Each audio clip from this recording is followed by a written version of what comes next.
Chapitre 34. Mercredi 19 août. Heureusement, le vent qui souffle avec force nous a permis de fuir rapidement le théâtre du combat. Hans est toujours au gouvernail. Mon oncle, tiré de ses absorbantes idées par les incidents de ce combat, retombe dans son impatiente contemplation de la mer. Le voyage reprend sa monotone uniformité que je ne tiens pas à rompre au prix des dangers d'hier. Jeudi 20 août. Brise nord-nord-est assez inégale, température chaude, nous marchons avec une vitesse de 3 lieues et demie à l'heure. Vers midi, un bruit très éloigné se fait entendre. Je consigne ici le fait sans pouvoir en donner l'explication. C'est un mugissement continu. Il y a au loin, dit le professeur, quelques rochers ou quelques îlots sur lesquels la mer se brise. Hans se hisse au sommet du mât, mais ne signale aucun écueil. L'océan est uni jusqu'à sa ligne d'horizon. 3 heures se passent. Les mugissements semblent provenir d'une chute d'eau éloignée. Je le fais remarquer à mon oncle, qui secoue la tête. J'ai pourtant la conviction que je ne me trompe pas.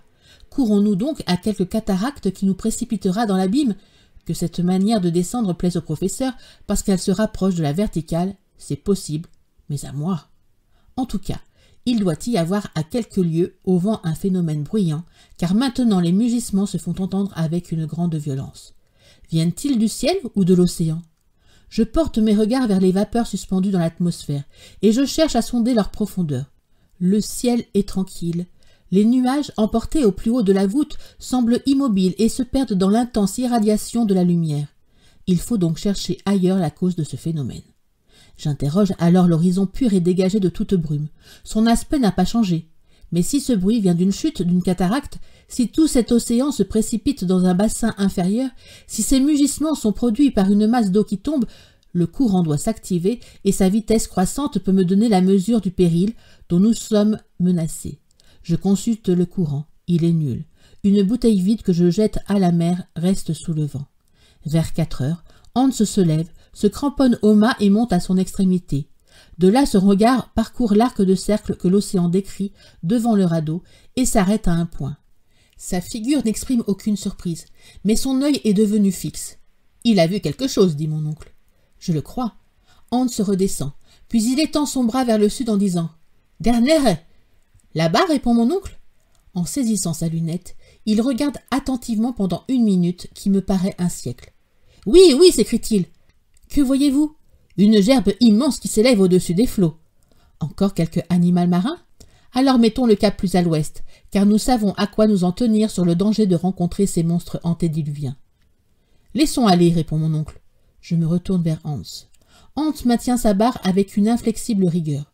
Cependant, si de la distance qui nous sépare de cet animal et qu'il faut estimer à 12 lieues au moins, on peut apercevoir la colonne d'eau chassée par ces évents, il doit être d'une taille surnaturelle. Fuir serait se conformer aux lois de la plus vulgaire prudence.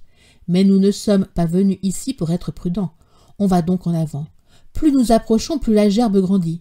Quel monstre peut s'emplir d'une pareille quantité d'eau et l'expulser ainsi sans interruption? À 8 heures du soir, nous ne sommes pas à 2 lieues de lui. Son corps noirâtre, énorme, monstrueux, s'étend dans la mer comme un îlot. Est-ce illusion? Est-ce effroi? Sa longueur me paraît dépasser 1000 toises.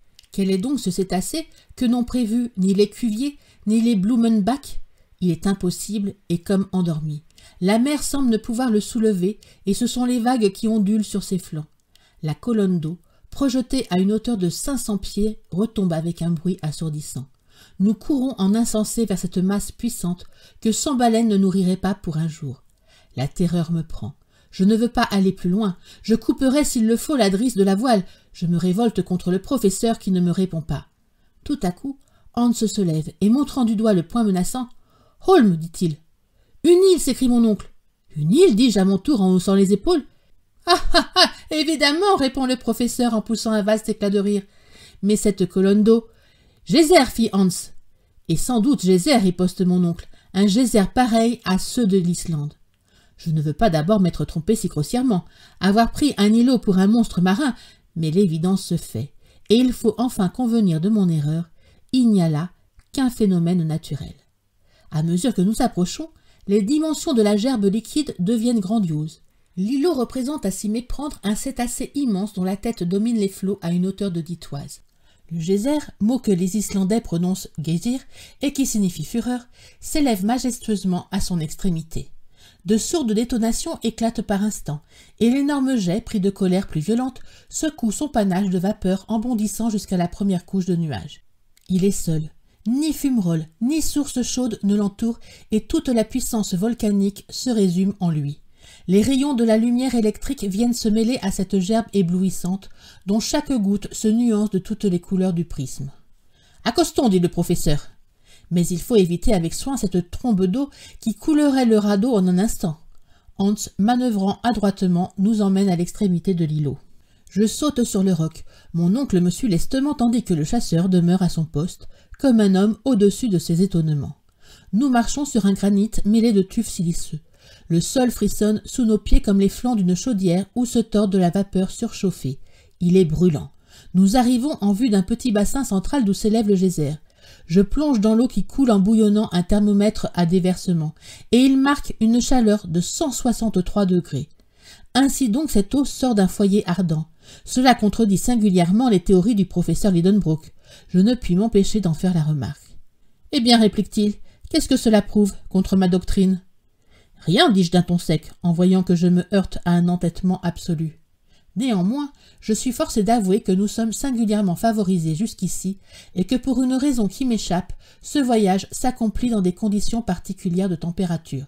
Mais il me paraît évident, certain, que nous arriverons un jour ou l'autre à ces régions où la chaleur centrale atteint les plus hautes limites et dépasse toutes les graduations des thermomètres. Nous verrons bien. C'est le mot du professeur qui, après avoir baptisé cet îlot volcanique du nom de son neveu, donne le signal de l'embarquement. Je reste pendant quelques minutes encore à contempler le geyser. Je remarque que son jet est irrégulier dans ses accès, qu'il diminue parfois d'intensité, puis reprend avec une nouvelle vigueur, ce que j'attribue aux variations de pression des vapeurs accumulées dans son réservoir. Enfin, nous partons en contournant les roches très accores du sud. Hans a profité de cette halte pour remettre le radeau en état. Mais avant de déborder, je fais quelques observations pour calculer la distance parcourue et je les note sur mon journal. Nous avons franchi 270 lieues de mer depuis Port Graüben et nous sommes à 620 lieues de l'Islande sous l'Angleterre.